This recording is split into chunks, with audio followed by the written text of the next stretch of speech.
네, 안녕하세요. 이번에는 네 번째 시간.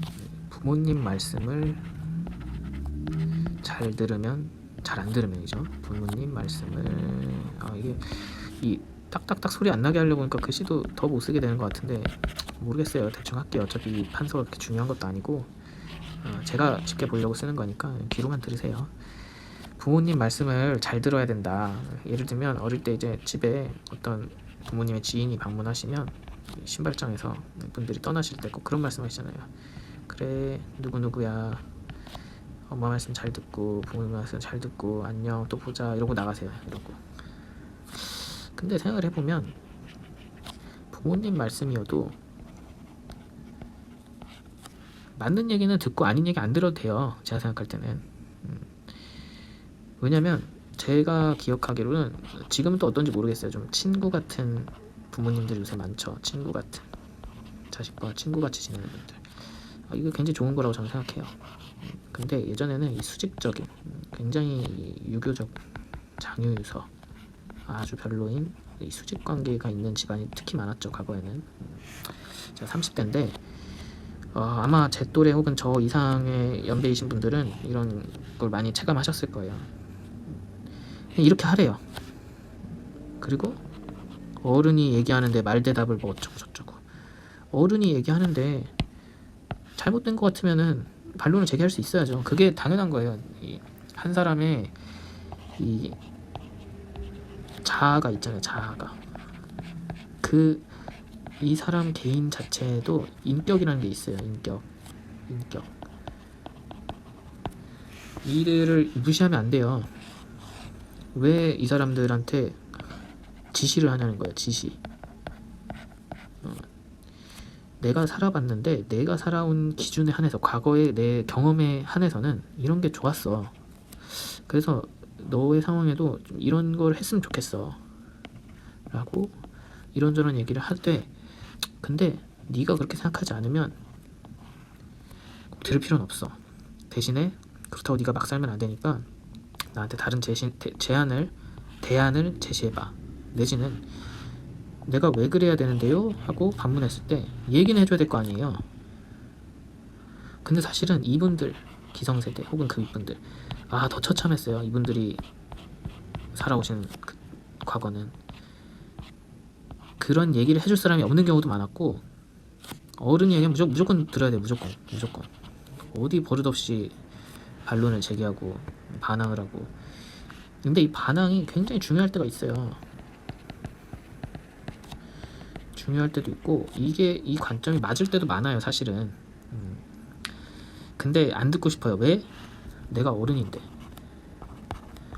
가오가 있는데, 내가 막 아는 척 떠들어댔는데 자식이 하는 말이 딱 맞아. 민망한 거예요. 이 권위적인 사람들은 민망하니까 그냥 안 듣는 거예요.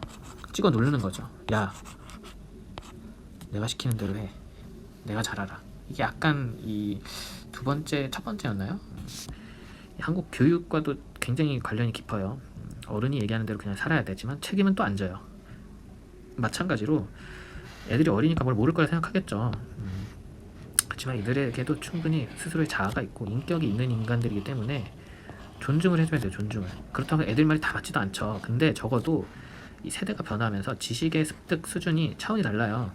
플랫폼이 진화하기 때문에 1920년대 어른들의 사고방식, 1950년대, 1980년대, 2010년대, 점점 똑똑해질 수밖에 없어요. 점점.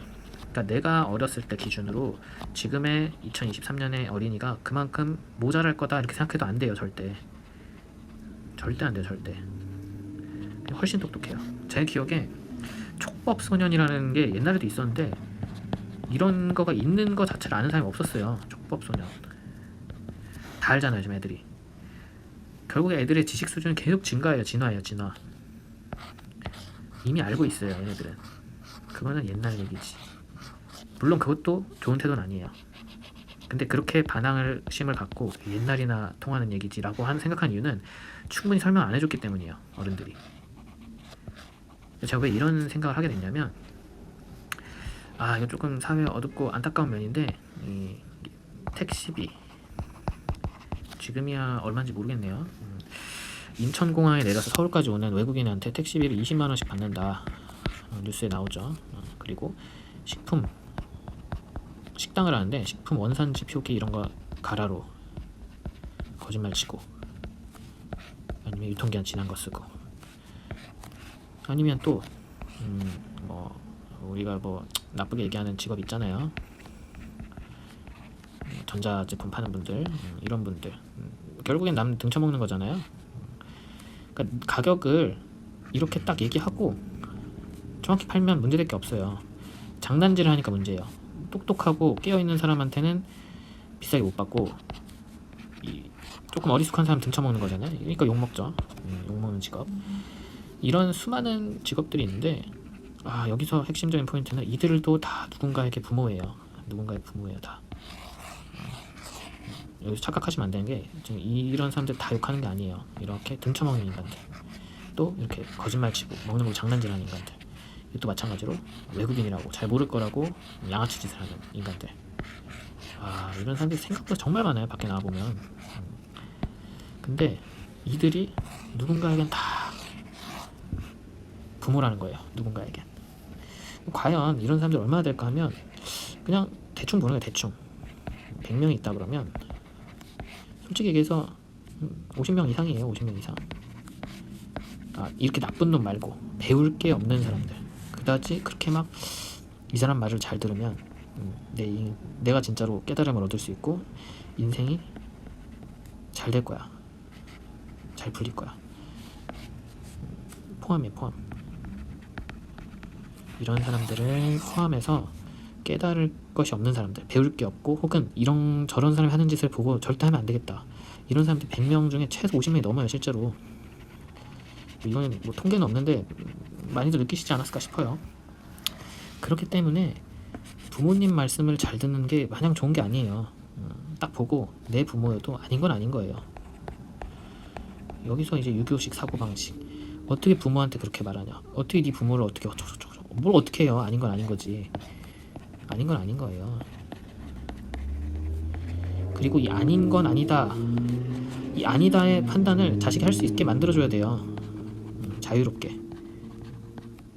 우리는 자꾸 답을 정해놓으니까 자유롭게 사고할 수 있게 해야 된다.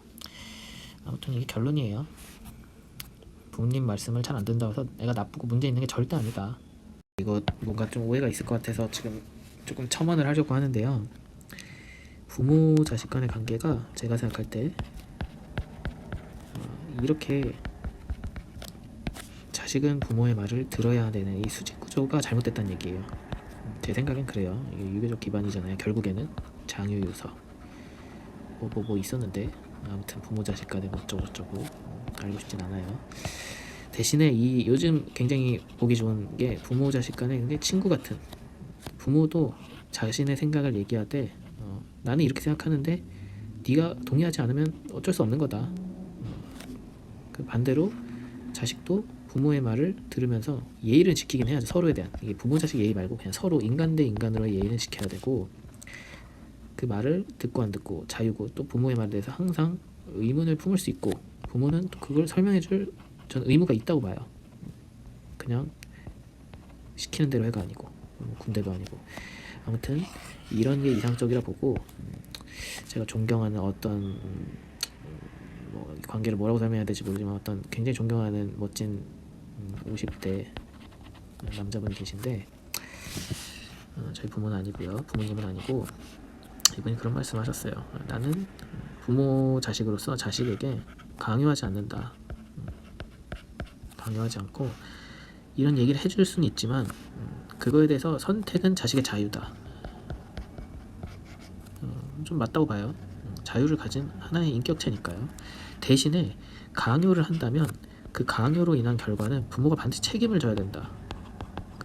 그래서 나는 강요하지 않는다. 오, 맞죠. 근데 이 강요를 한 사람들이 책임을 지느냐? 아니에요. 우리나라는 참 희한한 게, 자식이 부모가 시키는 대로 했어요. 안 돼요. 그러면 네 노력이 부족하다, 운이 안 좋았다, 등등 기타 핑계를 대면서 거기에다 책임을 지지 않아요. 물론 그 책임을 어떻게 지냐 하면 몰라요. 그것도. 그러니까 애초에 강요를 하면 안 된다는 거죠.